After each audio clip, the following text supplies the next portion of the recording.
Moi, les premiers pas, ça a été les UP.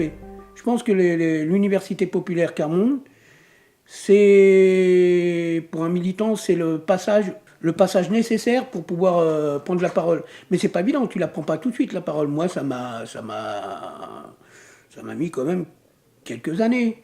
Pour se protéger, je pense que l'être humain a une défense qui fait que les choses les plus difficiles, on essaie de les enfouir et surtout pas qu'elles ressortent. Et je pense que c'est malsain.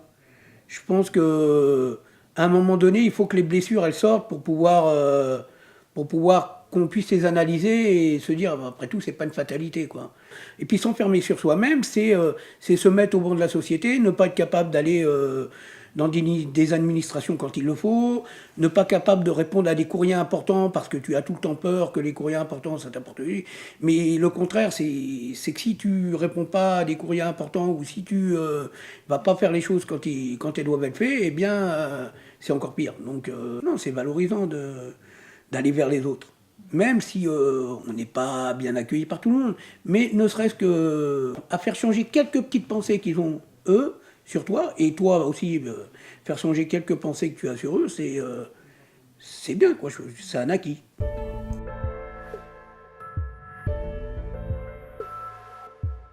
Chaque droit de l'homme est une capacité humaine. L'alimentation, la santé, mais aussi la liberté d'association, de s'exprimer, capable de s'exprimer. Mais pour être capable de s'exprimer, il faut avoir des savoirs. Il faut avoir des disciplines, il faut avoir de l'éducation et il faut avoir la pratique associative.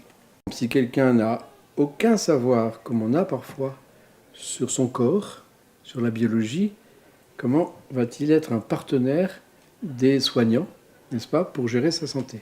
Quand je dis savoir, il faut bien prendre le mot au sens très fort. C'est le savoir qui compte. C'est le même mot du latin sapere, qui veut dire saveur. Vous voyez, les savoirs qui font vivre. Voilà. Ça veut dire que sans les droits culturels, les autres droits de l'homme sont un peu coincés.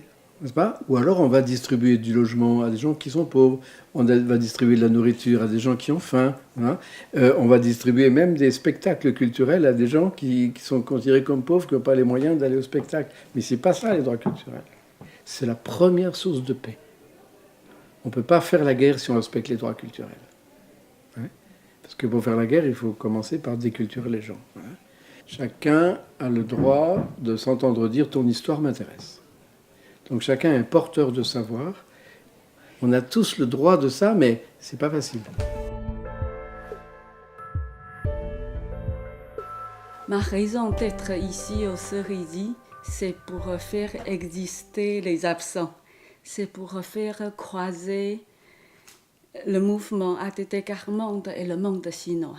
L'engagement de Joseph Sun en tant qu'aborigène et moi, mon angoisse familiale, se rejoindre. Pour ensemble, on a organisé un séminaire sur comment préserver l'intégrité de la famille, préserver le droit de vivre en famille pour les familles très pauvres. Les peuples aborigènes n'ont pas de l'écriture, et puis ils sont minoritaires, 3%, 2% à Taïwan. Alors cette angoisse de perdre son histoire, angoisse que son peuple entre dans une nuit noire, il porte cette angoisse et puis il a trouvé la force dans la pensée du Père Joseph. Il va nous parler de ce qu'il a appris du Père Joseph et pendant un quart de siècle, comment il a mis en pratique ce qu'il a appris du Père Joseph pour regagner l'histoire de son peuple.